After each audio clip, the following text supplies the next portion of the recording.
Hi friends, అందరికీ నమస్కారం. అంజలి కథలకి స్వాగతం. ఈరోజు చందమామ కథ పేరు సిద్ధుడి సలహా. రచించిన వారు జొన్నలగడ్డ రామలక్ష్మి గారు. నందుడు అనే యువకుడు బాగా చదువుకున్నాడు. ఉద్యోగం లేదు. డబ్బు సంపాదించమని తల్లిదండ్రులు కోరుతున్నారు. సంపాదించడం లేదని అన్నలు వదనలు గేలి చేస్తున్నారు. వాడితో అభిమానంగా మాట్లాడేది పొరుగింటి రాధ ఒక్కతే. రాధ తండ్రికి బాగా డబ్బుంది, పలుకుబడి ఉంది. ఆమె తల్లిదండ్రులకు ఒక్కగానొక్క కూతురు. రాధను పెళ్లి చేసుకుంటే తను గొప్పగా వెలిగిపోవచ్చునని నందుడు అనుకున్నాడు. ఒక రోజున వాడు రాధను పెళ్లి గురించి అడిగాడు. ఆమె నవ్వి, నాకు నువ్వంటే ఇష్టమే, కానీ నిన్ను మాత్రం పెళ్లి చేసుకోను. నా డబ్బు గురించి ఆశపడకుండా తనకు తానుగా బాగా డబ్బు సంపాదించగలవాడినే నేను పెళ్లి చేసుకుంటాను. నువ్వు మంచివాడివే కానీ అసమర్థుడివి అని చెప్పింది. ఈ మాటలతో నందుడికి జీవితం పైన విరక్తి పుట్టింది. చావాలని వాడు పక్కనే ఉన్న అడవిలోకి వెళ్ళి ఒక చెట్టుకు ఉరితాడు వేలాడదీసి కళ్ళు మూసుకుని దైవ ప్రార్థన చేసుకోసాగాడు. ఇంతలో అలా దారి వెంటనే వెళుతున్న సిద్ధుడనే పెద్ద మనిషి నందుడిని వారించి వాడి కథ అడిగి తెలుసుకున్నాడు. తర్వాత చిరునవ్వు నవ్వి, ఈ అడవిలో సాధు జంతువులు, క్రూర జంతువులు ఎన్నో ఉన్నాయి. సాధు జంతువులకి క్రూర జంతువుల భయం, క్రూర జంతువులకి వేటగాళ్ల భయం, అన్ని జంతువులకు ప్రకృతి బీభత్సాల భయం. మంటలు చెలరేగినా, వరద నీరు ముంచినా, జబ్బులు చేసినా వాటికి రక్షణ లేదు. అనుక్షణము ప్రాణభయంతో ఉంటూనే అవి ఎంతో ఉత్సాహంగా కనిపిస్తాయి. తిండి నిద్ర తప్ప వాటికి వేరే పని లేకపోయినా అవి అంత చలాకీగా ఉన్నప్పుడు తన ఆలోచనా శక్తితో ఎన్నో సాధించాల్సిన మనిషి ఇలా చిన్నతనంలోనే ఆత్మహత్య చేసుకోవాలనుకోవటము సిగ్గుచేటు కదా అన్నాడు. నందుడు సిగ్గుపడుతూనే, తమరు జ్ఞానిలా ఉన్నారు. నా అసమర్థతను చక్కగా వివరించారు. కానీ డబ్బు సంపాదించడం ఎలాగనో నాకు తెలియటం లేదు అన్నాడు. దానికి సిద్ధుడు, డబ్బు సంపాదించాలంటే 1,00,000 మార్గాలున్నాయి. ఇతరుల మీద ఆధారపడిన వాళ్లకు గౌరవం ఉండదు. కళ్ళు గంజో తాగి స్వతంత్రంగా బతుకు, అంతా నిన్ను గౌరవిస్తారు. మనుషుల మధ్య ఉండలేకపోతే ఈ అడవిలో ఉండు. ఇక్కడ కందమూలాలున్నాయి, ఫలవృక్షాలున్నాయి. అవి తింటూ పొట్టపోసుకోవచ్చు. కానీ ఇక్కడ ప్రతి నిమిషము ప్రాణభయం. మనిషికి చేసిన సదుపాయాలేమిటో, వాటి విలువ ఎంత గొప్పదో తెలుసుకోవాలంటే అడవిలో ఉండాలి. అప్పుడు నీకు తోటి మనుషుల పట్ల గౌరవభావం ఏర్పడుతుంది. లేదంటావా, నాతో పట్నంరా, అక్కడ నీకు ఏదో ఒక దారి కనపడకపోదు అన్నాడు. అడవిలో ఇష్టం లేని నందుడు సిద్ధుడితో బయలుదేరాడు. వాళ్ళు అడవి దాటి ఒక ఊరు చేరుకొని సత్రంలో బస చేశారు. ఒక రాత్రి వేళ దొంగ ఒకడు సిద్ధుడి దగ్గర ఉన్న డబ్బు దొంగిలించి పారిపోతూ ఉండటం గమనించిన నందుడు వాణ్ణి పట్టుకున్నాడు. సత్రంలో ఉన్న జనమంతా కలిసి దొంగని చితకదన్నాలన్నారు. సిద్ధుడు వాళ్ళని వారించి, ముందుగా వీడు దొంగతనం ఎందుకు చేశాడో కనుక్కుందాము అన్నాడు. అప్పుడు దొంగ తన కష్టాలన్నీ చెప్పుకున్నాడు. అక్కడ ఉన్న వాళ్ళందరికీ అది విని జాలిపడటమే గాక వాళ్ళల్లో కొందరు కన్నీళ్లు కూడా పెట్టుకున్నారు. ఇది చూసి సిద్ధుడు నవ్వి, కన్నీళ్లు కడుపు నింపవు. వీడికి కావలసింది జాలి కాదు, డబ్బు. మన మధ్య ఒక మనిషిగా దొంగగా తయారయ్యాడంటే ఆ తప్పు మనదే అని చెప్పాడు. అక్కడున్న వాళ్ళందరూ సిద్ధుడి మాటలకు తల ఊపి అప్పటికప్పుడు దానం చేశారు. 100 వరహాలు పోగయ్యాయి. దొంగ డబ్బు తీసుకుని సంతోషంగా వెళ్ళబోతుంటే సిద్ధుడు ఆపి, నువ్వు దొంగగా ఈ సత్రంలో అడుగుపెట్టావు, బెచ్చగాడిగా మారి వెళ్ళిపోతున్నావు. నీకు మానాభిమానాలంటూ లేవా అని అడిగాడు. అయితే నేనేం చెయ్యాలి అన్నాడు దొంగ. నీ ఊరేదో చెప్పు, నేను వెళ్ళి ఈ డబ్బుతో మీ వాళ్ళ అవసరాలు తీర్చుతాను అన్నాడు సిద్ధుడు. అప్పుడు దొంగ సిద్ధుడి కాళ్ళ మీద పడి, అయ్యా, నాకు అయిన వాళ్ళెవరూ లేరు. ఒంటరిగాడిని. బుద్ధి గడ్డి తిని దొంగతనాలకు దిగాను. ఇక మీదట దొంగతనాలు చేయను. ఈ ఊళ్ళో నాకెవ్వరూ పని ఇవ్వరు. ఈ 100 వరహాలతో మరే ఊరైనా వెళ్ళి వ్యాపారం ప్రారంభించి నీతిగా జీవిస్తాను అన్నాడు. సిద్ధుడు నవ్వి, ఈ ఊళ్ళో నీకెవ్వరూ పని ఇవ్వకపోతే మాత్రము నీకు నష్టమేమిటి? నీకు లేని కష్టాలు కల్పించి చెప్పి మా అందరి చేత కళ్ళనీళ్లు పెట్టించావు. అంటే నువ్వు గొప్ప నటుడివి. నువ్వు నాటకాలాడి డబ్బు సంపాదించుకో. దొంగతనము చెడ్డది, నటన గౌరవమైన వృత్తి అంటూ దొంగ నుంచి డబ్బు తీసుకొని అక్కడున్న ఒక పెద్ద మనిషికి ఇచ్చాడు. సిద్ధుడు చెప్పిన దానికి దొంగ ఒప్పుకోక తప్పలేదు. సిద్ధుడు నందుడు అక్కడి నుంచి బయలుదేరారు. దారిలో నందుడు సిద్ధుడి తెలివిని మెచ్చుకున్నాడు.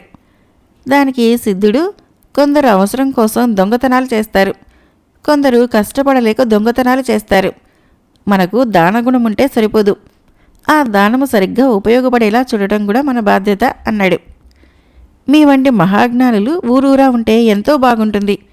ఈ ప్రపంచంలో నేరాలనేవి ఉండవు అన్నాడు నందుడు.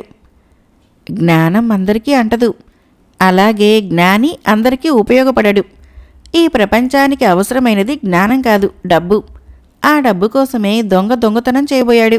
నువ్వు చావాలనుకున్నావు. పట్నం చేరాక నేను నా యజమాని వద్దకు తీసుకుని వెళ్తాను. డబ్బు జ్ఞానము రెండూ ఉండటం వలన ఆయన నా వంటి జ్ఞానులు చాలామందిని పోషిస్తున్నాడు. నీకు ఏదో ఒక దారి చూపిస్తాడు అన్నాడు సిద్ధుడు. పట్నం చేరేలోగా నందుడు సిద్ధుడి ప్రతిభను మరికొన్ని విషయాల్లో కూడా చూశాడు. ఒకచోట రోగి ఒకడు చావు బతుకుల్లో ఉంటే బంధువులంతా చుట్టూ చేరి దైవ ప్రార్థనలు చేస్తున్నారు. సిద్ధుడు వాళ్ళని కోప్పడి, ఈ రోగి ముఖంలో మృత్యు కళలేదు, ముందు వైద్యుని పిలిపించండి అన్నాడు. వైద్యుడు వచ్చాక సిద్ధుడు రోగి ముఖ కవళికల్ని బట్టి తనకు తోచింది చెప్పాడు. వైద్యుడు ఆయన పాదాలు స్పృశించి, వైద్యశాస్త్రము క్షుణ్ణంగా చదువుకున్నా నాకు ఈ విషయము స్ఫురించనే లేదు. తమరు అవతార పురుషులై ఉండాలి. ఇక ఈ రోగి ప్రాణాలు నిలబెట్టడం నాకు చిటికల మీద పని అన్నాడు. రోగి బంధువులు సిద్ధుడికి డబ్బిస్తామన్నారు. ఆయన నవ్వి, నాకు తోచింది నేను చెప్పాను, మీకు ఉపయోగపడినందుకు చాలా సంతోషం. నా తెలివి భగవంతుడిచ్చిన గాలి నీరులా ఉచితంగా అందరికీ ఉపయోగపడాలని నా కోరిక అని అక్కడి నుంచి కదిలాడు. ఇంకొక చోట సిద్ధుడు భాగ్యవంతుడొకడికి వజ్రాల ఎన్నికలో సాయపడ్డాడు. ప్రతిఫలం తీసుకోలేదు. చివరకు ఇద్దరూ పట్నం చేరుకున్నారు. సిద్ధుడు నందుడికి తన ఇంట ఆశ్రయం ఇచ్చాడు. మర్నాడు నందుడిని వెంట పెట్టుకుని సిద్ధుడు తన యజమాని వద్దకు వెళ్ళాడు. ఆ యజమాని పట్టు వస్త్రాలు ధరించి ఉన్నాడు. మెడలో రత్నాల హారాలు వేసుకున్నాడు. అత్తరు పరిమళంతో గుమగుమలాడిపోతున్నాడు. ఆయన సిద్ధుని చూడగానే దుమదుమలాడిపోతూ, తమరు 2 రోజుల క్రితం రావాల్సింది, ఈరోజు వచ్చారు. ఈలోగా తమరు లేక నాకు లక్షల్లో నష్టం వచ్చింది. ఒక పరదేశి అవసరానికి తన దగ్గరున్న వజ్రాల హారాన్ని తెగనమ్ముకుంటానన్నాడు. ఆ వజ్రాలు అసలువో నకలువో తెలీదు. తమరు తప్ప మరొక నిపుణుడు లేక నేను వదులుకుంటే నా పోటీదారవి కొనుక్కున్నాడు. మిమ్మల్ని నమ్మి సెలవిచ్చి ఊరి పంపించినందుకు నాకు బాగా పరాభవమైంది. అన్నమాట నిలబెట్టుకోవాలని తెలియని వాళ్ళకి ఏళ్ళొచ్చి ఏం లాభము అంటూ దుర్భాషలాడాడు. అనుకోకుండా ఆలస్యం జరిగిందని, మరొకసారి అలా జరగనివ్వనని సిద్ధుడు మరీ చెప్పి క్షమాపణ అడిగాక యజమాని శాంతించాడు. ఆ సమయంలో కొందరు పనివాళ్లు ఒకడిని అక్కడికి తీసుకొని వచ్చి, అయ్యా, వీడు నమ్మకంగా ఉన్నట్లు నటిస్తూ దొంగతనం చేయబోయాడు అని ఫిర్యాదు చేశారు. యజమాని వెంటనే, వీడికి ముతక బట్టలు కట్టండి, మెడలో ఒక బిళ్ళ తగిలించి దొంగ అని రాయండి, బండరాళ్లు కొట్టేలాంటి కష్టమైన పనులు చేయించండి, సాయంత్రాలు గాడిద మీద కూర్చోబెట్టి ఊరంతా తిప్పండి. అలా 6 వారాల పాటు చేస్తే జీవితంలో తిరిగి దొంగతనం జోలికి పోడు అన్నాడు. సిద్ధుడు యజమాని నిర్ణయం విని మౌనంగా ఊరుకున్నాడు. ఇది చూసి నందుడు, సత్రంలో దొంగకు తీర్పు చెప్పింది ఈయనేనా అని ఆశ్చర్యపోయాడు. ఆ తర్వాత ఇంకొక పనివాడు యజమాని దగ్గరికి వచ్చి తన కొడుక్కి జబ్బు చేసిందని వైద్యానికి డబ్బు కావాలని అడిగాడు. యజమాని వెంటనే, ఈ ఊళ్ళో వెంకటేశ్వరుడి గుడి ఎందుకు కట్టించాననుకుంటున్నావు? నీలాంటి వాళ్లకు సాయపడాలనే. ఉన్నవాళ్ళకి దేవుడు సాయం చేయడు, అందువలన వైద్యుడు కావాలి. పేదవాళ్ళు అదృష్టవంతులు, వాళ్లకు దేవుడే వైద్యుడు. వెళ్ళి గుడికి వెళ్ళి మొక్కుకో అన్నాడు సిద్ధుడి వంక చూస్తూ. సిద్ధుడు ఈసారి కూడా మౌనంగా ఉండటం చూసి నందుడు మరింత ఆశ్చర్యపోయాడు. ఆ తర్వాత యజమాని సిద్ధుడికి తన శరీర పరిస్థితి చెప్పుకున్నాడు. సిద్ధుడు ఆయనకి కొన్ని ఆహార నియమాలు చెప్పాడు. కొద్దిసేపటికి ఒక రత్నాల వ్యాపారి వస్తే సిద్ధుడు యజమానికి రత్నాల ఎన్నికలో సాయపడ్డాడు. అంతా అయ్యాక సిద్ధుడు ఆయనకు నందుడిని చూపిస్తూ, ఇతడికి మీ కొలువులో తగిన ఉద్యోగం ఇప్పించాలి, కాదనటానికి వీల్లేదు అన్నాడు. తమరు చెప్పాక తప్పుతుందా అంటూ యజమాని నందుణ్ణి కొన్ని ప్రశ్నలు అడిగి నెలకు 1000 వరహాల జీతం మీద వ్యాపారపు లెక్కలు పర్యవేక్షించే పని ఇచ్చాడు. తర్వాత ఇద్దరూ ఇంటికి బయలుదేరారు. దారిలో నందుడు సిద్ధుడికి తన కృతజ్ఞతలు తెలుపుకొని, తమ జ్ఞానాన్ని తమ యజమాని ఉపయోగించుకున్నట్టే లేడే అన్నాడు. నా జ్ఞానంతోనే ఆయన లక్షలు ఆర్జిస్తున్నాడు అన్నాడు సిద్ధుడు. నేననేది వజ్రాల విషయంలోనూ రత్నాల విషయంలోనూ కాదు. మిగతా ఏ విషయంలోనూ ఆయన మిమ్మల్ని సలహా అడగలేదు. ఆయన తప్పు నిర్ణయాలు చేస్తుంటే మీరు మౌనంగా ఊరుకున్నారు అన్నాడు నందుడు. నేను తప్పని చెప్పినా ఆయన తన నిర్ణయాన్ని మార్చుకోకపోగా ఆగ్రహిస్తాడు. ఆయన అలా సంతోషపెట్టాను కాబట్టే నేను చెప్పగానే నా మాట గౌరవించి నీకు ఉద్యోగం ఇచ్చాడు. అర్థమైందా అన్నాడు సిద్ధుడు. కానీ ముందుగా ఆయన మిమ్మల్ని నానా దుర్భాషలాడాడు. అవి వింటూ ఆయన దగ్గరే పనిచేయటానికి తమకు ఆత్మగౌరవం అడ్డురాదా అని అడిగాడు నందుడు.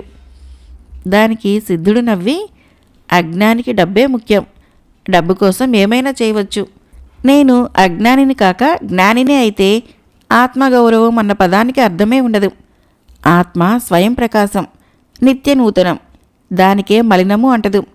తిట్టేటప్పుడు యజమాని నాకు పసివాడిలా తోచి నవ్వొస్తుంది. ఇవన్నీ అన్నా ఆయన నన్ను వదులుకోలేడు.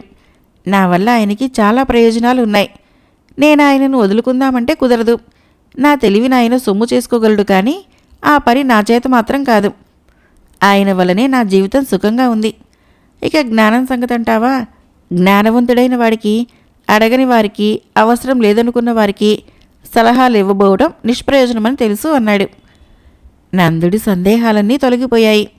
వాడు సిద్ధుడి అడుగుజాడలలో నడుస్తూ తన జ్ఞానాన్ని అవసరమైన చోటనే ఉపయోగిస్తూ అనువుగాని చోట అధికుడిని అనకుండా జీవితం గడుపుతూ 10 మందిలో మంచి పేరు తెచ్చుకున్నాడు.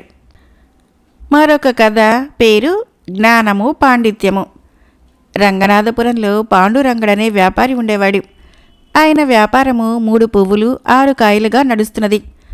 అయితే ఆయన కొడుకులిద్దరూ పెరిగి పెద్దవాళ్ళైతున్నా ఒక్కడికి వ్యాపారం పట్ల ఆసక్తి లేదు.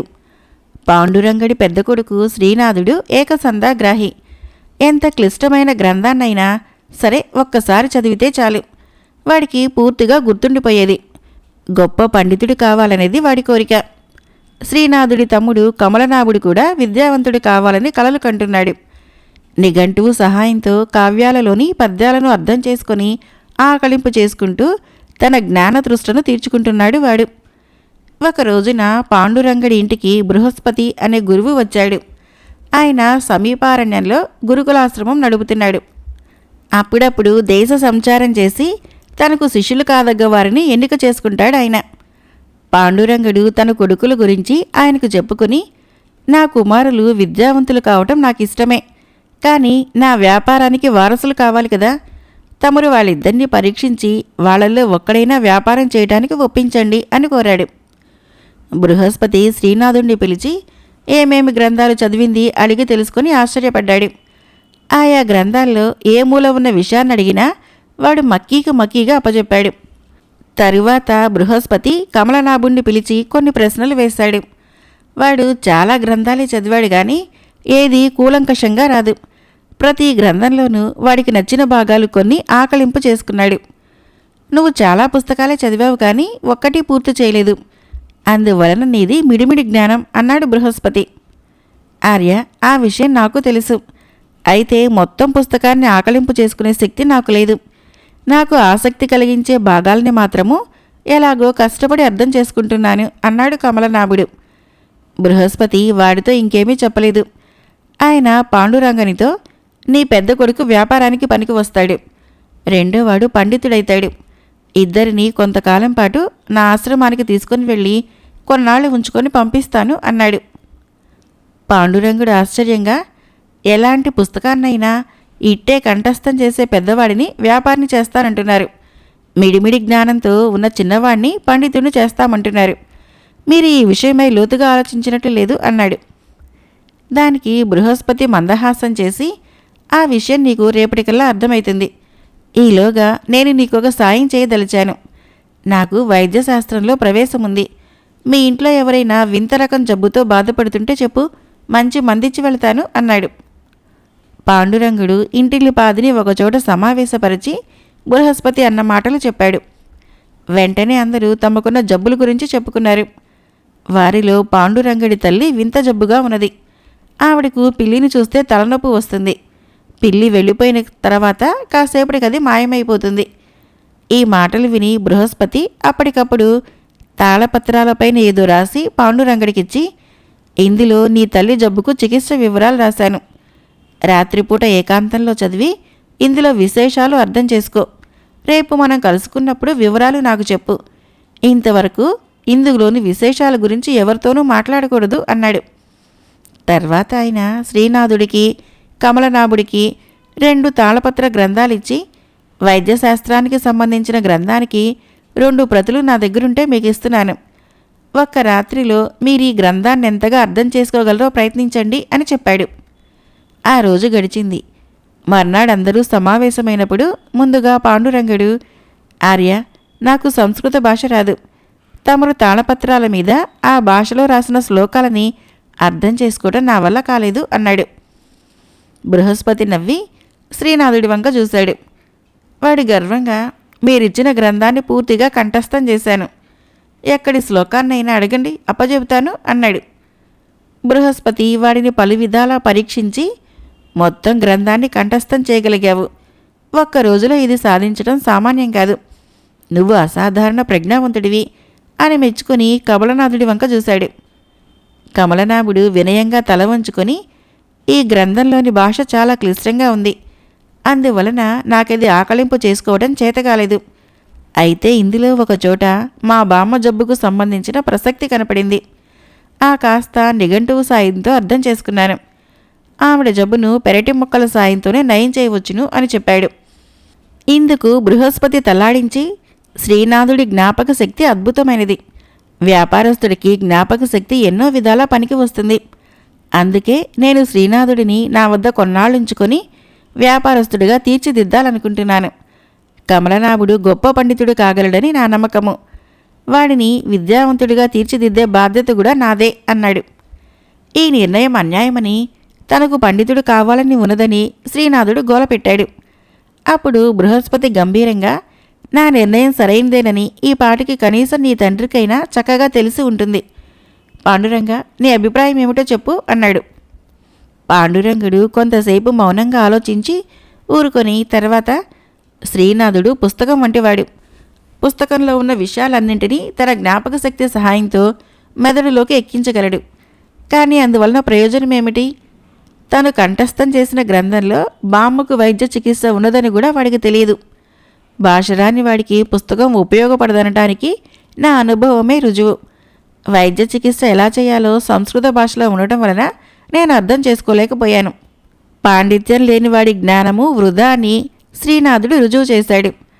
అవసరం మేరకు విషయాన్ని అర్థం చేసుకున్న కమలనాభుడికే పండితుడు కాగల అర్హత ఉంది.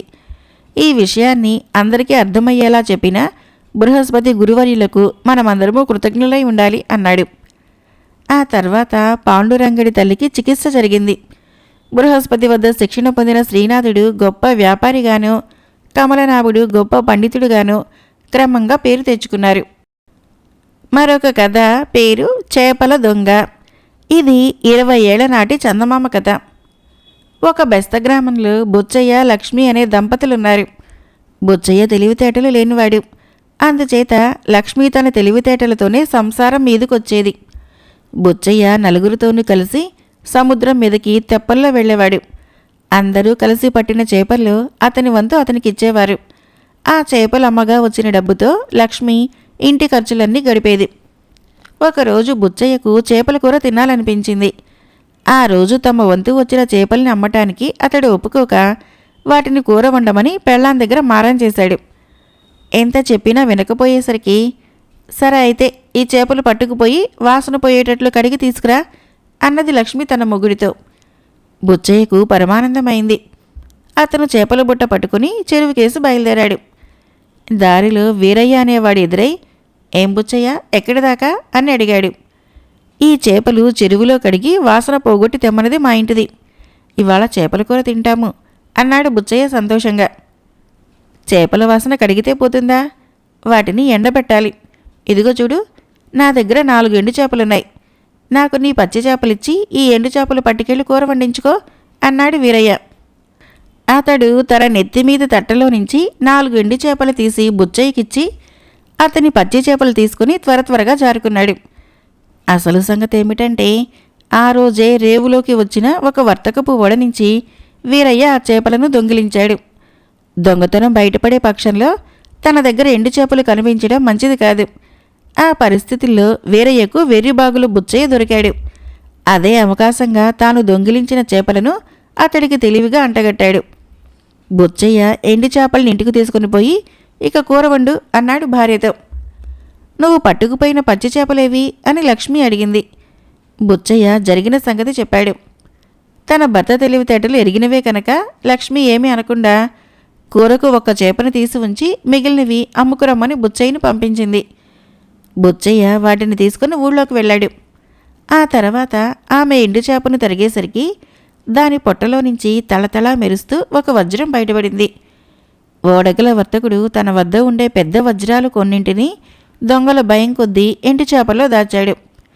ఓడ రేవు చేరాక కొంతసేపటికి చూసుకుంటే వర్తకుడికి 4 ఎండు చేపలు పోయినట్లు స్పష్టమైంది.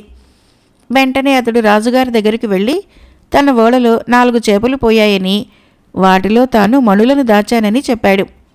వెంటనే రాజు ఎండు చేపలు ఎవరి దగ్గర ఉంటే వాళ్ళని పట్టుకురమ్మని తన భటులను ఊరి మీదకి పంపాడు. వాళ్ళకి దారిలో బుచ్చయ్య దొరికాడు. అతన్ని వెంటనే భటులు రాజు వద్దకు తీసుకుని వెళ్లారు. వర్తకుడు ఎండు చేపల్ని గుర్తించి, అవి నా చేపలే, కావలిస్తే వాటి పొట్టలు చీరి చూడండి, మణులుంటాయి అన్నాడు సంతోషంగా. రాజు అలానే చేయించాడు. 3 చేపల్లోనూ విలువైన మణులు దొరికాయి.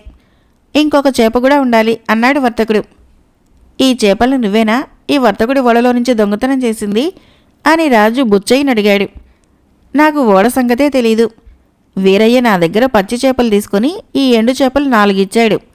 ఒకటి ఇంటి దగ్గర కూర చేయమని ఇచ్చి వీటిని నా భార్య చెప్పగా అమ్ముదామని ఊర్లోకి వచ్చాను అన్నాడు బుచ్చయ్య. రాజు పంపిన భటులు బుచ్చయ్య ఇంటికి వెళ్ళి లక్ష్మికి చేప పొట్టలో దొరికిన వజ్రాన్ని తెచ్చి రాజుకు ఇచ్చారు. రాజు వీరయ్యని పట్టుకురమ్మని భటులను పంపాడు. కొంతసేపటికి భటుల వెంట వీరయ్య వచ్చాడు. ఈ ఎండు చేపలు నువ్వేనా బుచ్చయ్యకిచ్చింది అని రాజు వీరయ్యని అడిగాడు. వీరయ్య చాలా కంగారుగా, నాకు వాటి సంగతే తెలియదు మహారాజా అన్నాడు. వీటిలో రత్నాలు దొరికాయిలే. బుచ్చయ్యని అడిగితే ఈ చేపలు నువ్వే ఇచ్చినట్లు చెప్పాడు. ఇంతకు ఈ రత్నాలు నీవి కావన్నమాట. చూడు బుచ్చయ్య, ఈ రత్నాలు నువ్వే ఉంచుకో అన్నాడు రాజు. వెంటనే వీరయ్య, ఆగండి మహారాజా, ఆ ఎండు చేపల్ని నేనే బుచ్చయ్యకిచ్చాను. అందులో రత్నాలుంటే న్యాయంగా అవి నాకే రావాలి అన్నాడు. వీరయ్య దొంగ అని రుజువైపోయింది. రాజుగారు వీరయ్యకు తగిన శిక్ష విధించి రత్నాలని వర్తకుడికి ఇప్పించాడు. వర్తకుడు కృతజ్ఞత కొద్దీ బుచ్చయ్యకు కొంత డబ్బిచ్చాడు. బుచ్చయ్య సంతోషంగా డబ్బుతో ఇంటికి తిరిగి వచ్చి తృప్తిగా చేపల కూర తిన్నాడు. మరొక చిన్న కథ పేరు నగల వ్యాపారి. కథను రచించిన వారు కోనే నాగవెంకట ఆంజనేయులు గారు. హేలాపురి నివాసి నాగభూషణము తన కుమార్తె వివాహము అదే నగరానికి చెందిన గుణశేఖరుడు అనే అతడితో జరిపించాడు. ఆ వివాహ సమయంలో తీర్థయాత్రలో ఉన్న అతని స్నేహితుడు విశ్వనాథుడు ఆయన చూడటానికి వచ్చాడు. అమ్మాయి వివాహానికి రాలేకపోయాను, అల్లుడేం చేస్తుంటాడు అని విశ్వనాథుడు అడిగాడు. బంగారు నగలు అమ్ముతుంటాడు అన్నాడు నాగభూషణం విచారంగా. ఓహో, బంగారు నగల వ్యాపారం అన్నమాట. ఆ మాట చెప్పేందుకంత విచారపడతావెందుకు అంటూ విశ్వనాథుడు ఆశ్చర్యపోయాడు. ఆ తర్వాత కొంతసేపు పిచ్చాపాటి మాట్లాడుకున్నాక విశ్వనాథుడి కోరిన మీదట అల్లుడి చిత్రపటం చూపించాడు నాగభూషణం. ఆ సాయంత్రము విశ్వనాథుడు తానెరిగిన కోదండయ్య అనే అతడి నగల దుకాణంలో ఉండగా ఒక యువకుడు వచ్చి రత్నాల హారాన్ని ఒకదాన్ని అమ్మ చూపాడు. అతన్ని చూస్తూనే నాగభూషణం అల్లుడని విశ్వనాథుడు గ్రహించాడు. ఇప్పుడు తన అమ్మ చూపుతున్నది నాగభూషణము తన కూతురుకు చేయించిన నగల్లో ఒకటన్నమాట. తన అల్లుడు బంగారు నగలు అమ్ముతుంటాడని నాగభూషణము విచారంగా ఎందుకు చెప్పాడో అప్పుడు అర్థమైంది విశ్వనాథుడికి. కథ అయిపోయింది. ఫ్రెండ్స్, నా కథలు నచ్చినట్లయితే మన ఛానల్ని తప్పకుండా సబ్స్క్రైబ్ చేయండి, లైక్ చేయండి, షేర్ చేయండి, కామెంట్ చేయండి. Thank you.